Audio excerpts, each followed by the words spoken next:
but this is for my highly anxious people who have a hard time sleeping or resting down, or just from anyone who suffers from insomnia. So let me give you a quick analogy of how your physiology and your nervous system is currently operating so you can know that there's nothing wrong with you, and then also give you a quick tip on how to kind of work through this. So when we're highly anxious, we can say that we are kind of chronically stuck in a sympathetic flight response within the nervous system.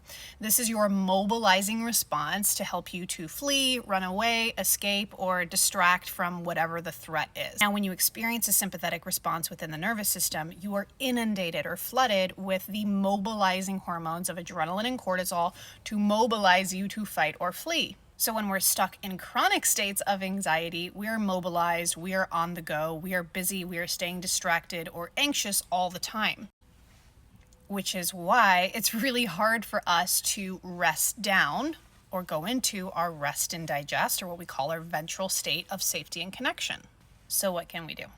Well, you might be finding that winding down is hard for you. And if you think about it like a pressure cooker, okay, throughout the day, your system and your physiology has been building up all this pressure of adrenaline and cortisol, okay, and this pressure cooker is about to implode. So there's no amount of resting down, there's no amount of slowing down or sleeping when you are literally running, physiologically running from a tiger. It's not time to sleep. It's not time to rest. It's not time to pause.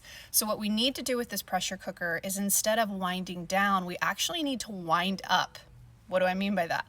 We need to allow our nervous system, our body, to lift the lid and let off some of that pressure.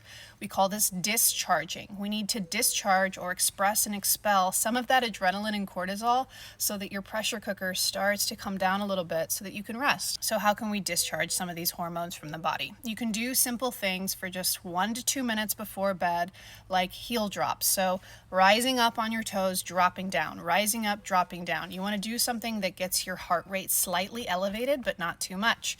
You could do things like wall sits, which is where you essentially sit against a wall with your legs at 90 degrees. I'm not very good at that, okay?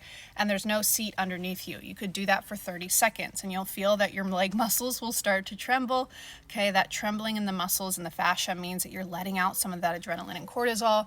Now, I'm not saying that you should go on a full-blown workout, that you should go on a run, because that could activate your system more. You want to do something for only a minute or two.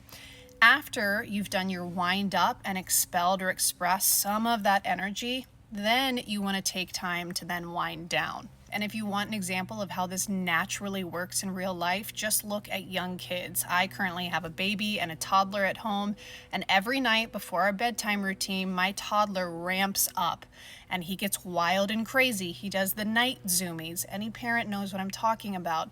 This is his nervous system, his body, his physiology's way of naturally trying to express and expel all of that pent-up toddler energy so that he can then naturally come back to a place of rest and digest and get a good night's sleep.